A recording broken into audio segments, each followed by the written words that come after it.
Hello friends, ನಮಸ್ತೆ. ಎಲ್ಲರೂ ಚೆನ್ನಾಗಿದ್ದೀರಿ ಅಂತ ಹೇಳಿ ಭಾವಿಸ್ಕೊಳ್ತಾ ಇದ್ದಾರೆ. ಕನ್ನಡ ಗ್ರಾಮರ್ ರಿವಿಷನ್ಗೋಸ್ಕರ ಕನ್ನಡ ವ್ಯಾಕರಣ ದರ್ಪಣ ಅಂತ ಹೇಳಿ ಒಂದು ಪುಸ್ತಕ ನೋಡ್ತಾ ಇದ್ದೆ.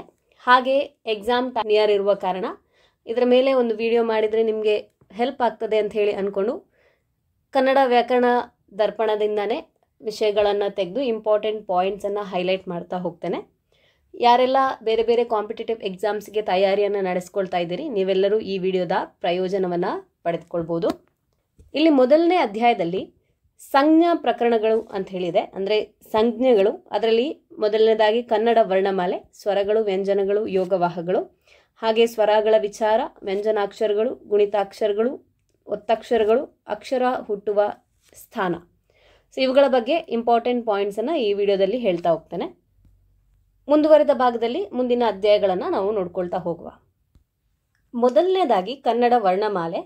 ಈ ಕನ್ನಡ ವರ್ಣಮಾಲೆಯಲ್ಲಿ 49 ಅಕ್ಷರಗಳಿವೆ. ಈ ವರ್ಣಮಾಲೆ ಅಥವಾ ಅಕ್ಷರಮಾಲೆ ಅಂತ ಹೇಳಿ ನಾವು ಕರಿತೇವೆ.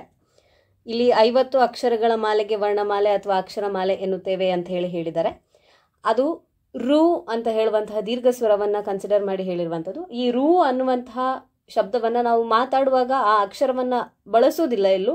ಹಾಗಾಗಿ ಅದನ್ನು ಕೈ ಬಿಟ್ಟಾಗ 49 ಅಕ್ಷರಗಳ ಮಾಲೆ ಕನ್ನಡದಲ್ಲಿ ಇರುವಂಥದ್ದು. ಇವುಗಳಿಗೆ ನಾವು ವರ್ಣಮಾಲೆ ಅಥವಾ ಅಕ್ಷರಮಾಲೆ ಅಂತ ಹೇಳ್ತೇವೆ. ಸೊ ಪರೀಕ್ಷೆಯಲ್ಲಿ ಕನ್ನಡ ವರ್ಣಮಾಲೆ ಅಥವಾ ಅಕ್ಷರಮಾಲೆಯಲ್ಲಿ ಎಷ್ಟು ಅಕ್ಷರಗಳಿವೆ ಅಂತ ಕೇಳಿದರೆ ಅದಕ್ಕೆ ನಾವು ಉತ್ತರಿಸುವಾಗ 49 ಅಂತ ಹೇಳಿ ಉತ್ತರಿಸಿಕೊಳ್ಬೇಕು.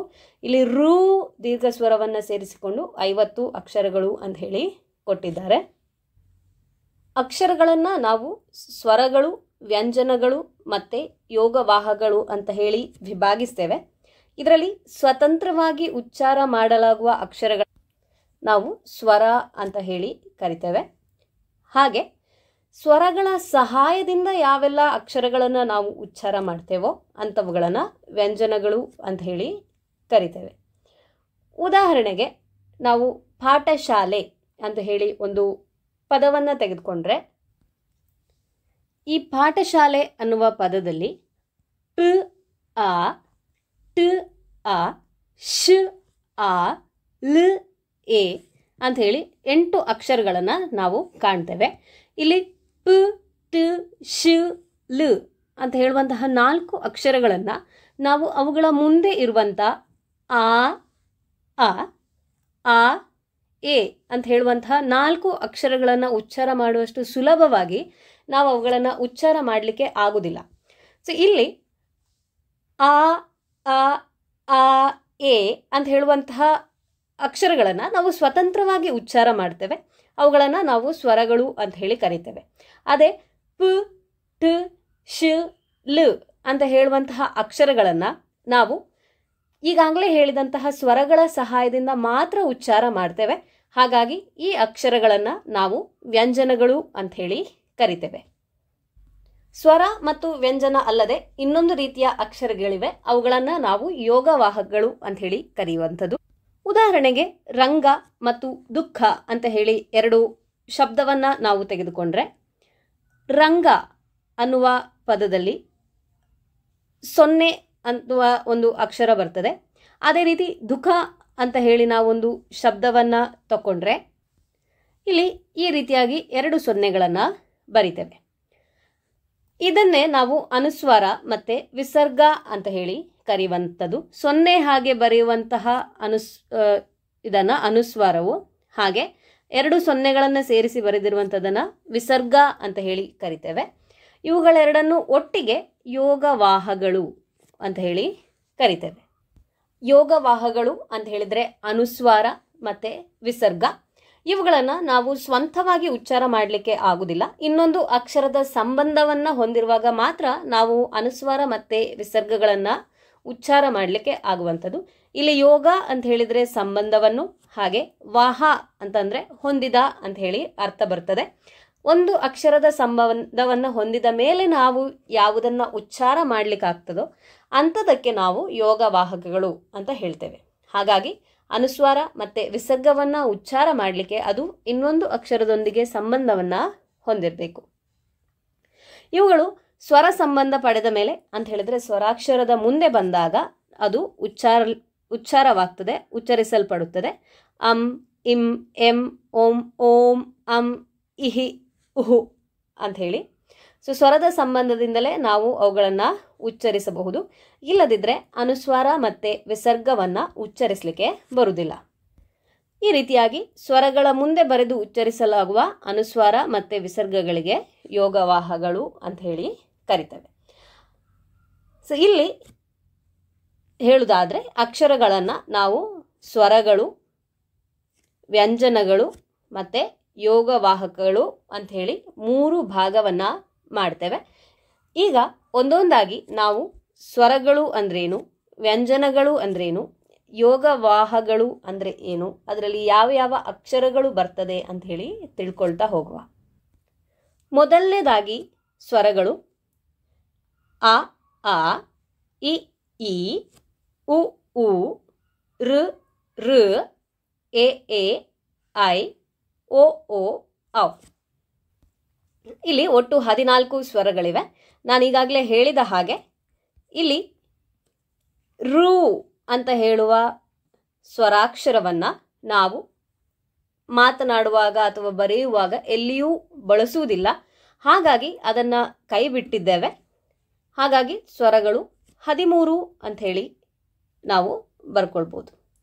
ಒಟ್ಟು ಸ್ವರಗಳು 13.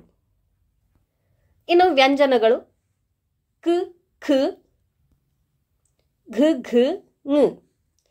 ಇದಕ್ಕೆ ಕ ವರ್ಗ ಅಂತ ಹೇಳಿ ನಾವು ಕರಿತೇವೆ.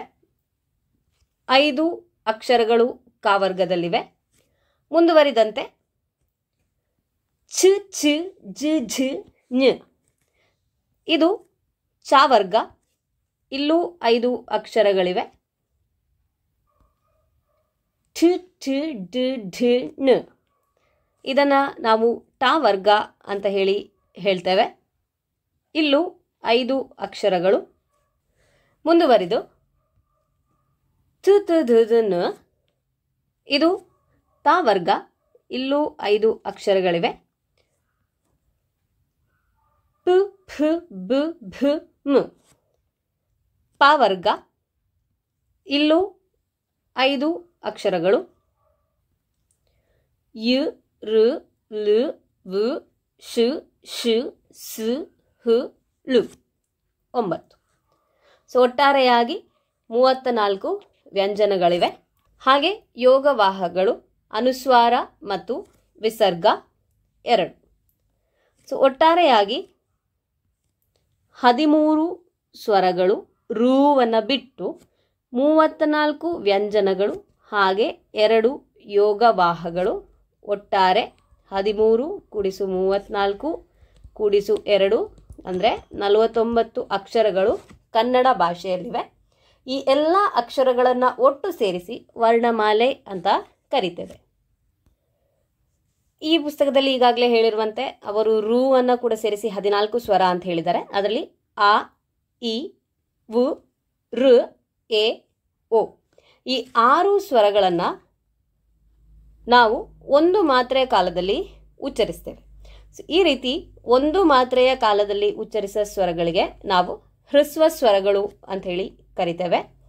ಅದೇ 2 ಮಾತ್ರೆಯ ಕಾಲದಲ್ಲಿ ಉಚ್ಚರಿಸಲ್ಪಡುವಂತಹ ಸ್ವರಗಳನ್ನು ದೀರ್ಘ ಸ್ವರಗಳು ಅಂತ ಕರಿತೇವೆ. ಆ, ಇ, ಉ, ಋ, ಎ, ಐ, ಓ, ಔ ಈ 8 ಸ್ವರಗಳನ್ನು ದೀರ್ಘ ಸ್ವರಗಳು ಅಂತೇಳಿ ಹೇಳ್ತೇವೆ. ಇಲ್ಲಿ ರು ಅನ್ನು ಬಿಟ್ಟರೆ 8ರ ಬದಲು 7 ಸ್ವರಗಳನ್ನು ನಾವು ದೀರ್ಘ ಸ್ವರಗಳು ಅಂತ ಹೇಳಿ ಹೇಳ್ತೇವೆ. ಒಟ್ಟಾರೆಯಾಗಿ 13 ಸ್ವರಗಳಲ್ಲಿ 6 ಸ್ವರವನ್ನು ಹ್ರಸ್ವ ಸ್ವರಗಳು ಎಂದು, 7 ಸ್ವರಗಳನ್ನು ದೀರ್ಘ ಸ್ವರಗಳು ಅಂತಲೂ ನಾವು ಕರಿತೇವೆ. ಕೆಲವೊಂದು ಸಲ ಈ ಸ್ವರಗಳನ್ನೇ ನಾವು 2 ಮಾತ್ರೆಗಳ ಕಾಲಕ್ಕಿಂತ ಸಹ ಹೆಚ್ಚು ಕಾಲ ಎಳೆದು ಹೇಳ್ತೇವೆ. ಉದಾಹರಣೆಗೆ ಹೇಳುವುದಾದರೆ ಅಣ್ಣ ಓಡಿ ಬಾ, ದೇವರೇ ಕಾಪಾಡು.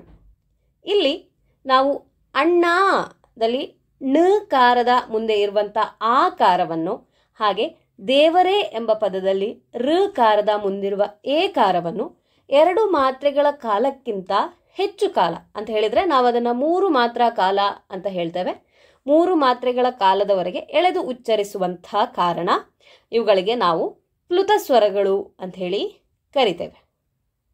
3 ಮಾತ್ರೆಗಳ ಕಾಲದಲ್ಲಿ ಉಚ್ಚರಿಸಲ್ಪಡುವ ಸ್ವರಗಳೆಲ್ಲವನ್ನು ಪ್ಲುತ ಸ್ವರಗಳು ಅಂತ ಕರಿತೇವೆ. ಉದಾಹರಣೆಗೆ, ಅಕ್ಕ ಇಲ್ಲಿ ನೋಡು, ಅಮ್ಮ ನನಗೆ ಹಾಲು, ದೇವರೇ ರಕ್ಷಿಸು, ಗುರುಗಳೇ ತಮಗೆ ನಮಸ್ಕಾರ. ಇಲ್ಲಿ ಇರುವಂತಹ ಸ್ವರಗಳನ್ನು ನಾವು 3 ಮಾತ್ರೆಗಳ ಕಾಲದಲ್ಲಿ ಉಚ್ಚರಿಸುವ ಕಾರಣ ಇವುಗಳೆಲ್ಲವೂ ಪ್ಲುತ ಸ್ವರಗಳಾಗಿರ್ತವೆ. ಈಗಾಗಲೇ ನಾವು ನೋಡ್ಕೊಂಡು ಹಾಗೆ ಸ್ವರಗಳಲ್ಲಿ 3 ರೀತಿ: ಹ್ರಸ್ವ ಸ್ವರ, ದೀರ್ಘ ಸ್ವರ, ಪ್ಲುತ ಸ್ವರ. ಹ್ರಸ್ವ ಅಂತ ಹೇಳಿದರೆ 1 ಮಾತ್ರೆ ಕಾಲದಲ್ಲಿ ಉಚ್ಚರಿಸುವಂತಹ ಸ್ವರಗಳು. ದೀರ್ಘ ಸ್ವರಗಳು ಅಂತ ಹೇಳಿದರೆ 2 ಮಾತ್ರೆಗಳ ಕಾಲದಲ್ಲಿ ಉಚ್ಚರಿಸುವಂತಹ ಸ್ವರಗಳು. ಪ್ಲುತ ಸ್ವರಗಳೆಂದರೆ 2 ಮಾತ್ರಾ ಕಾಲಕ್ಕಿಂತ ಹೆಚ್ಚು, ಅಂದರೆ 3 ಮಾತ್ರೆಗಳ ಕಾಲದವರೆಗೆ ಉಚ್ಚರಿಸುವಂತಹ ಸ್ವರಗಳನ್ನು ಪ್ಲುತ ಸ್ವರಗಳು ಅಂತ ಕರೀತೇವೆ. ಇನ್ನು ವ್ಯಂಜನಾಕ್ಷರಗಳಿಗೆ ಸಂಬಂಧಿಸಿದಂತೆ ಈಗಾಗಲೇ ನಾವು 34 ವ್ಯಂಜನಗಳಿವೆ ಅಂತ ಹೇಳಿ ತಿಳ್ಕೊಂಡಿದ್ದೇವೆ. ಈ 34 ವ್ಯಂಜನಗಳಲ್ಲಿ ಮೊದಲ 25 ವ್ಯಂಜನಗಳನ್ನು ವರ್ಗೀಯ ವ್ಯಂಜನಗಳೆಂದು, ಹಾಗೆ ಅದರ ನಂತರದ 9 ವ್ಯಂಜನಾಕ್ಷರಗಳನ್ನು ನಾವು ಅವರ್ಗೀಯ ವ್ಯಂಜನಗಳು ಅಂತ ಹೇಳಿ ಕರಿತೇವೆ. ಇಲ್ಲಿ ವರ್ಗೀಯ ವ್ಯಂಜನಗಳು ಅಂದರೆ ಮೊದಲ 25 ವ್ಯಂಜನಗಳನ್ನು ನಾವು 5 ವರ್ಗಗಳನ್ನಾಗಿ ಬರಿತೇವೆ. ಅಂದರೆ ಕ ವರ್ಗ, ಚ ವರ್ಗ, ಟ ವರ್ಗ, ತಾ ವರ್ಗ, ಪ ವರ್ಗ ಅಂಥೇಳಿ ನಾನೀಗಾಗಲೇ ಹೇಳಿದ್ದೆ. ಈ 5 ವರ್ಗಗಳನ್ನಾಗಿ ಮೊದಲಿನ 25 ವ್ಯಂಜನಗಳನ್ನು ಬರೆಯುವ ಕಾರಣ ಅವುಗಳಿಗೆ ವರ್ಗೀಯ ವ್ಯಂಜನಗಳು ಅಂತ ಹೇಳಿ ಕರಿತೇವೆ. ವರ್ಗೀಯ ವ್ಯಂಜನಗಳಲ್ಲಿ ಅಲ್ಪಪ್ರಾಣ, ಮಹಾಪ್ರಾಣ ಮತ್ತು ಅನುನಾಸಿಕ ಅಂತ ಹೇಳುವಂತಹ 3 ರೀತಿಯ ಅಕ್ಷರಗಳು ಬರ್ತವೆ.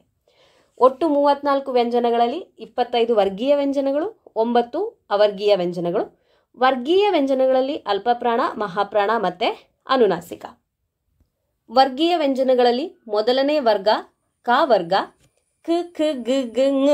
ಈ ಒಟ್ಟು 5 ಅಕ್ಷರಗಳು ಕ ವರ್ಗದಲ್ಲಿ ಬರ್ತದೆ. ಹಾಗೆ ಚ ವರ್ಗ ಚ ಛ ಜ ಜ ಞ. ಟ ವರ್ಗ ಟ ಠ ಡ ಢ ಣ. ತಾ ವರ್ಗ ತ ಥ ದ ಧ ನ. ಪ ವರ್ಗದಲ್ಲಿ ಪ ಫ ಭ ಧ ಮ. ಒಟ್ಟು 5 ಅಕ್ಷರಗಳ ಗುಂಪನ್ನಾಗಿ ಮಾಡಿದ್ದೇವೆ. ಹಾಗಾಗಿ 5 ವರ್ಗಗಳಿವೆ. ಇದರಲ್ಲಿ ಪ್ರತಿಯೊಂದು ವರ್ಗದ ಮೊದಲನೆಯ ಮತ್ತು 3ನೆಯ ಅಕ್ಷರ, ಪ್ರತಿಯೊಂದು ವರ್ಗದಲ್ಲೂ 5 ಅಕ್ಷರಗಳಿವೆ. 1 2 3 4 5 ಅಂತ ಬರ್ಕೊಂಡ್ರೆ ಮೊದಲನೆಯ ಮತ್ತು 3ನೆಯ ಅಕ್ಷರಗಳು ಇವುಗಳು ಅಲ್ಪಪ್ರಾಣಗಳು. ಅಲ್ಪಪ್ರಾಣಗಳು ಅಂತ ಹೇಳಿದರೆ ಕಡಿಮೆ ಉಸಿರಿನ ಸಹಾಯದಿಂದ ನಾವು ಅವುಗಳನ್ನು ಉಚ್ಚರಿಸಬಹುದು. ಹಾಗೆ ಪ್ರತಿಯೊಂದು ವರ್ಗದ 2ನೇ ಮತ್ತು 4ನೇ ಅಕ್ಷರಗಳು ಮಹಾಪ್ರಾಣಗಳು. ಮಹಾಪ್ರಾಣಗಳು ಅಂದರೆ ಆ ಅಕ್ಷರಗಳನ್ನು ಉಚ್ಚರಿಸಲು ನಾವು ಹೆಚ್ಚು ಉಸಿರನ್ನು ತೆಗೆದುಕೊಳ್ತೇವೆ. ಅಲ್ಪಪ್ರಾಣಗಳು ಅಂತ ಹೇಳಿದರೆ ಕಡಿಮೆ ಉಸಿರಿನ ಸಹಾಯದಲ್ಲಿ ಉಚ್ಚರಿಸುವಂಥದ್ದು. ಮಹಾಪ್ರಾಣಗಳು ಅಂತ ಹೇಳಿದರೆ ಆ ಅಕ್ಷರಗಳನ್ನು ಉಚ್ಚರಿಸಲಿಕ್ಕೆ ಹೆಚ್ಚು ಉಸಿರನ್ನು ತೆಗೆದುಕೊಳ್ತೇವೆ. ಹಾಗೆ ಪ್ರತಿ ವರ್ಗದ 5ನೇ ಅಕ್ಷರವನ್ನು ನಾವು ಅನುನಾಸಿಕಗಳು ಅಂತ ಹೇಳಿ ಕರಿತೇವೆ. ಅಂದರೆ ಮೂಗಿನ ಸಹಾಯದಿಂದ ನಾವು ಆ ಅಕ್ಷರಗಳನ್ನು ಉಚ್ಚರಿಸ್ತೇವೆ. ಹಾಗಾಗಿ ಅನುನಾಸಿಕಗಳು ಅಂತ ಹೇಳಿ ಹೆಸರು. ಪ್ರತಿಯೊಂದು ವರ್ಗದ 1 ಮತ್ತು 3ನೇ ಅಕ್ಷರಗಳು ಅಲ್ಪಪ್ರಾಣಗಳು, 2 ಮತ್ತು 4ನೇ ಅಕ್ಷರಗಳು ಮಹಾಪ್ರಾಣಗಳು, ಪ್ರತಿ ವರ್ಗದ 5ನೇ ಅಕ್ಷರಗಳು ಅನುನಾಸಿಕಗಳಾಗಿರ್ತವೆ. ಇವಿಷ್ಟು ವರ್ಗೀಯ ವ್ಯಂಜನದ ಕುರಿತಾಗಿ.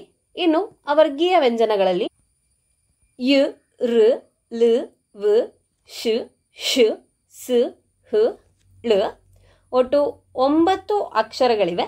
ಯಾವುದೇ ವರ್ಗವೂ ಇಲ್ಲದೆ ಈ ಅಕ್ಷರಗಳನ್ನು ನಾವು ಹೇಳುವ ಕಾರಣ ಇವುಗಳಿಗೆ ಅವರ್ಗೀಯ ವ್ಯಂಜನಗಳು ಅಂತ ಹೇಳಿ ಹೇಳ್ತೇವೆ. ಯಾಕಾರದಿಂದ ಲಾಕಾರದವರೆಗಿರುವಂತಹ ಒಟ್ಟು 9 ವ್ಯಂಜನಾಕ್ಷರಗಳನ್ನು ಅವರ್ಗೀಯ ವ್ಯಂಜನಗಳು ಅಂತ ಹೇಳಿ ಕರಿತೇವೆ.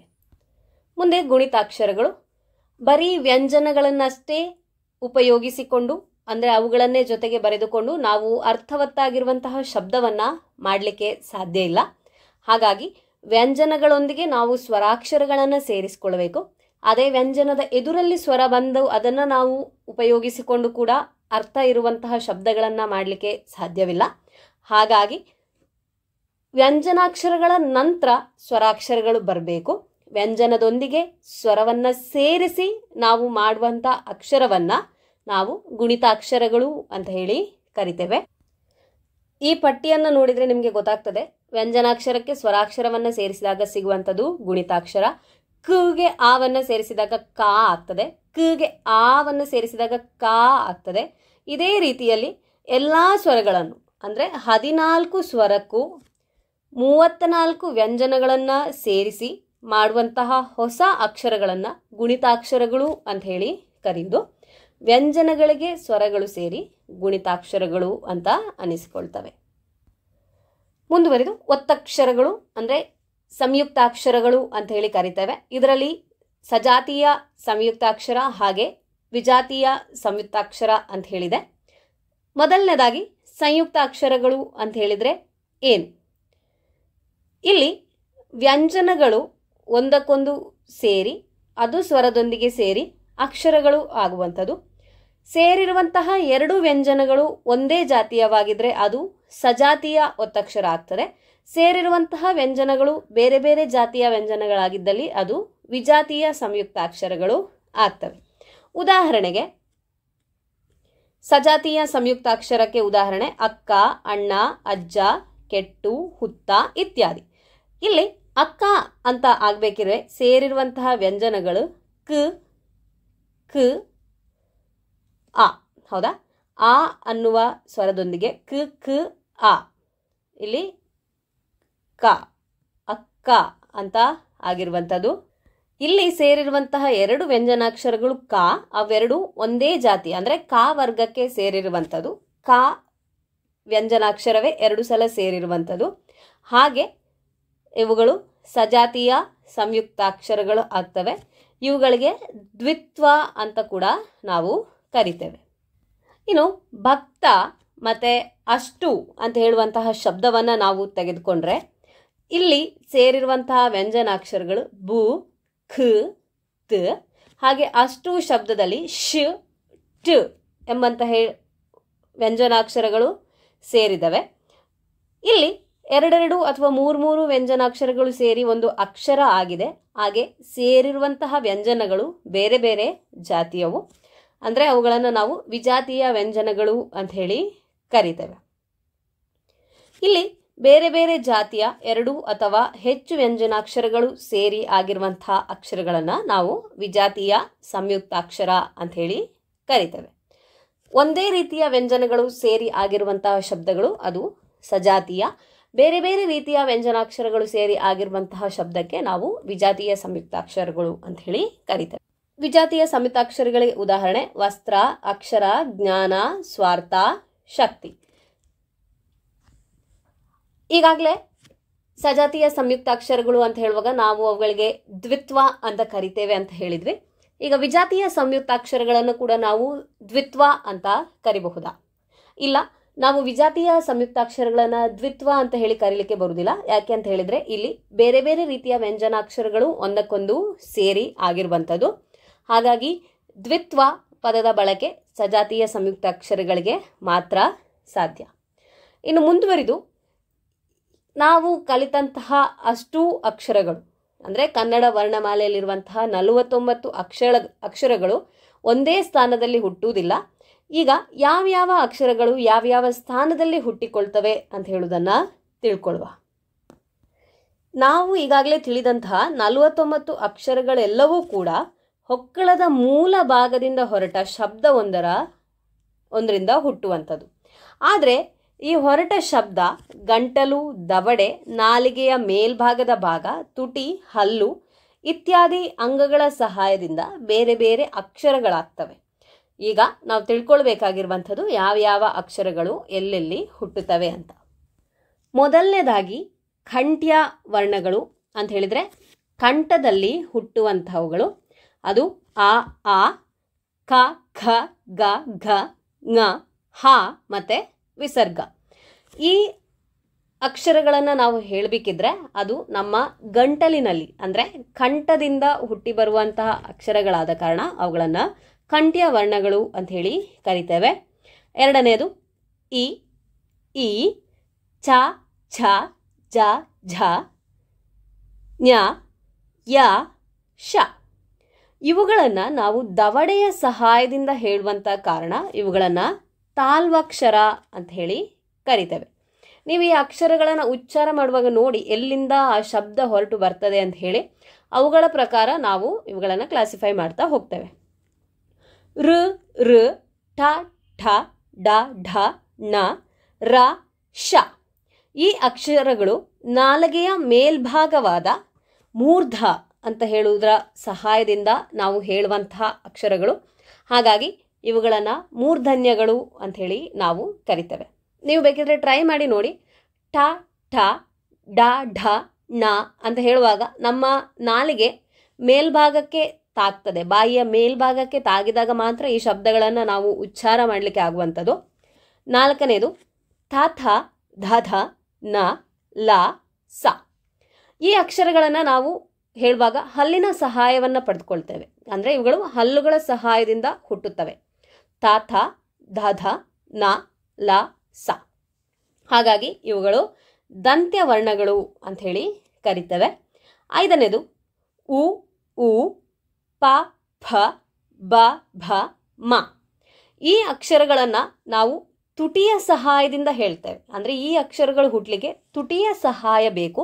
ಆದ್ದರಿಂದ ಇವುಗಳನ್ನು ಓಷ್ಠ್ಯ ವರ್ಣಗಳು ಅಂತ ಕರಿತೇವೆ. ಇನ್ನು ಅನುನಾಸಿಕಗಳು ङ ಞ ಣ ನ ಮ. ಈ ವರ್ಣಗಳು ಮೂಗಿನ ಸಹಾಯದಿಂದ ನಾವು ಹೇಳ್ತೇವೆ, ಉಚ್ಚಾರ ಮಾಡ್ತೇವೆ, ಅಥವಾ ಅವುಗಳು ನಾಸಿಕದ ಸಹಾಯದಿಂದ ಹುಟ್ಟುವ ಕಾರಣ ಅವುಗಳನ್ನು ಅನುನಾಸಿಕಗಳು ಅಂತ ಕರಿತೇವೆ. ಏಳನೇದಾಗಿ ಎ ಎ ಐ. ಈ ಅಕ್ಷರ ಹುಟ್ಟಲಿಕ್ಕೆ ಕಂಠ ಮತ್ತು ದವಡೆಯ ಸಹಾಯ ಬೇಕು. ಹಾಗಾಗಿ ಇವುಗಳನ್ನು ಕಂಠತಾಲು ಅಕ್ಷರಗಳು ಅಂತ ಕರಿತೇವೆ. ಓ ಓ ಔ ಅಕ್ಷರಗಳು ಕಂಠ ಮತ್ತು ಓಷ್ಠ ಅಂದರೆ ತುಟಿ ಇವುಗಳ ಸಹಾಯದಿಂದ ಹುಟ್ಟುವ ಕಾರಣ ಇವುಗಳನ್ನು ಕಂಠೋಷ್ಠ್ಯ ವರ್ಣಗಳು ಅಂತ ಕರಿತೇವೆ. ಹಾಗೆ ವಾ ಎಂಬ ಅಕ್ಷರವು ಹಲ್ಲು ಮತ್ತು ತುಟಿ ಅಂದರೆ ದಂತ ಮತ್ತು ಓಷ್ಠ ಎರಡರ ಸಹಾಯದಿಂದ ಹುಟ್ಟುವ ಕಾರಣ ಇವುಗಳನ್ನು ದಂತೋಷ್ಠ್ಯ ವರ್ಣಗಳು ಅಂತ ಕರಿತೇವೆ. ಇನ್ನು ಅನುಸ್ವಾರ ಇದು ಕಂಠ ಮತ್ತು ನಾಸಿಕದ ಸಹಾಯದಿಂದ ಹುಟ್ಟುವ ಕಾರಣ ಕಂಠನಾಸಿಕ ವರ್ಣ ಅಂತ ಹೇಳಿ ಕರಿತೇವೆ. ಸೊ ಈ ರೀತಿಯಲ್ಲಿ ಅಕ್ಷರ ಹುಟ್ಟುವ ರೀತಿಯನ್ನು ವ್ಯವಸ್ಥೆಗೊಳಿಸಿದ್ದಾರೆ. ಕನ್ನಡ ವರ್ಣಮಾಲೆಯ ಬಗ್ಗೆ ನಾವು ಏನೇನು ತಿಳ್ಕೊಂಡ್ವಿ ಅಂತ ಹೇಳಿ ಸಾರಾಂಶ ಹೇಳ್ತಾ ಹೋಗೋದಾದರೆ, ಒಟ್ಟಿಗೆ ಋವನ್ನು ಬಿಟ್ಟು 49 ಅಕ್ಷರಗಳಿವೆ. ಕನ್ನಡ ವರ್ಣಮಾಲೆಯಲ್ಲಿ ಎಷ್ಟು ಅಕ್ಷರವಿದೆ ಅಂತ ಹೇಳಿದರೆ ನಾವು 49 ಅಕ್ಷರ ಅಂತಲೇ ಹೇಳುವಂಥದ್ದು. ಅದರಲ್ಲಿ 13 ಸ್ವರಗಳು, 34 ವ್ಯಂಜನಗಳು, ಹಾಗೆ 2 ಯೋಗವಾಹಗಳು. 13 ಸ್ವರದಲ್ಲಿ ನಾವು ಹ್ರಸ್ವಸ್ವರ, ದೀರ್ಘಸ್ವರ ಮತ್ತು ಪ್ಲುತಸ್ವರ ಅಂತ ಹೇಳಿ ವಿಭಾಗಗಳನ್ನು ನೋಡಿದ್ದೇವೆ. ಒಂದು ಮಾತ್ರೆ ಕಾಲದಲ್ಲಿ ಉಚ್ಚರಿಸುವಂಥ ಸ್ವರಗಳನ್ನು ಹ್ರಸ್ವ ಸ್ವರಗಳೆಂದು, 2 ಮಾತ್ರಾ ಕಾಲದಲ್ಲಿ ಉಚ್ಚರಿಸುವಂಥ ಸ್ವರಗಳನ್ನು ದೀರ್ಘ ಸ್ವರಗಳು ಅಂಥೇಳಿ, ಹಾಗೆ 3 ಮಾತ್ರಾ ಕಾಲದಲ್ಲಿ ಉಚ್ಚರಿಸುವಂತಹ ಸ್ವರಗಳನ್ನು ನಾವು ಪ್ಲುತಸ್ವರ ಅಂತಲೂ ಕರಿತೇವೆ. 6 ಹ್ರಸ್ವ ಸ್ವರಗಳು, 7 ದೀರ್ಘ ಸ್ವರಗಳು ಇವೆ. ಮತ್ತು 2 ಯೋಗವಾಹಗಳಲ್ಲಿ ಅನುಸ್ವಾರ ಮತ್ತು ವಿಸರ್ಗ. ಇನ್ನು ವ್ಯಂಜನಾಕ್ಷರಗಳಿಗೆ ಬಂದರೆ ನಾವು ವ್ಯಂಜನಾಕ್ಷರಗಳನ್ನು ವರ್ಗೀಯ ವ್ಯಂಜನ ಮತ್ತು ಅವರ್ಗೀಯ ವ್ಯಂಜನ ಅಂತ ಹೇಳಿ ಡಿವೈಡ್ ಮಾಡ್ಕೊಳ್ತೇವೆ. ವರ್ಗೀಯ ವ್ಯಂಜನಗಳು 25, ಹಾಗೆ ಅವರ್ಗೀಯ ವ್ಯಂಜನಗಳು 9. ಒಟ್ಟು 34 ವ್ಯಂಜನಾಕ್ಷರಗಳಿವೆ. ಕಾದಿಂದ ಮಾದವರೆಗೆ ವರ್ಗೀಯ ವ್ಯಂಜನಗಳು ಅಂತ ಹೇಳಿ ಕರಿತೇವೆ. ಅದರಲ್ಲಿ 5 ವರ್ಗಗಳಿವೆ. ಪ್ರತಿಯೊಂದು ವರ್ಗದ ಮೊದಲನೆಯ ಮತ್ತು 3ನೆಯ ಅಕ್ಷರವನ್ನು ನಾವು ಅಲ್ಪ ಪ್ರಾಣವೆಂದು, 2 ಮತ್ತು 4ನೇ ಅಕ್ಷರವನ್ನು ಮಹಾಪ್ರಾಣ ಅಂತ ಹೇಳಿಯೂ, 5ನೇ ಅಕ್ಷರವನ್ನು ಅನುನಾಸಿಕ ಅಂತಲೂ ಕರಿತೇವೆ. ಇನ್ನು ಯಾಕಾರದಿಂದ ಳಾಕಾರದವರೆಗಿನ ವ್ಯಂಜನಗಳನ್ನು ನಾವು ಅವರ್ಗೀಯ ವ್ಯಂಜನ ಅಂತ ಹೇಳಿ ಕರಿತೇವೆ. ಇವುಗಳೆಲ್ಲದರ ಜೊತೆಗೆ ನಾವು ಸಂಯುಕ್ತಾಕ್ಷರಗಳಂದ್ರೆ ಏನಂತ ತಿಳ್ಕೊಂಡ್ವಿ. ಅದರಲ್ಲಿ ಸಜಾತಿಯ ಸಂಯುಕ್ತಾಕ್ಷರ, ವಿಜಾತಿಯ ಸಂಯುಕ್ತಾಕ್ಷರಗಳನ್ನು ತಿಳಿದುಕೊಂಡಿದ್ದೇವೆ. ಹಾಗೆ ಯಾವ ಯಾವ ಅಕ್ಷರಗಳು ಎಲ್ಲೆಲ್ಲಿಂದ ಹುಟ್ಟಿ ಬರ್ತವೆ ಎಂಬುದನ್ನು ಕೂಡ ನಾವು ತಿಳ್ಕೊಂಡಿದ್ದೇವೆ. ಈ ವಿಡಿಯೋವನ್ನು ನಾನು ಇಲ್ಲಿಗೆ ಮುಕ್ತಾಯಗೊಳಿಸ್ತಾ ಇದ್ದೇನೆ. ಈ ವಿಡಿಯೋದಿಂದ ನಿಮಗೆ ಉಪಯೋಗವಾಗ್ತದೆ ಅಂತ ಹೇಳಿ ಅಂದ್ಕೊಳ್ತಾ ಇದ್ದೇನೆ. ವಿಡಿಯೋವನ್ನು ಲೈಕ್ ಮಾಡಿ, ಶೇರ್ ಮಾಡಿ, ನಮ್ಮ ಚಾನಲನ್ನು ಸಬ್ಸ್ಕ್ರೈಬ್ ಮಾಡಿಕೊಳ್ಳಿ. ಹಾಗೆ ಮುಂಬರುವ ವಿಡಿಯೋದ ನೋಟಿಫಿಕೇಷನನ್ನು ಪಡೀಲಿಕ್ಕೋಸ್ಕರ ಪಕ್ಕದಲ್ಲೇ ಇರುವಂತಹ ಬೆಲ್ ಐಕನನ್ನು ಮರೆಯದೆ ಪ್ರೆಸ್ ಮಾಡಿ. ಮುಂದಿನ ವಿಡಿಯೋದಲ್ಲಿ ನಾನು ನಿಮ್ಮನ್ನು ಭೇಟಿ ಆಗ್ತೇನೆ. ಧನ್ಯವಾದಗಳು.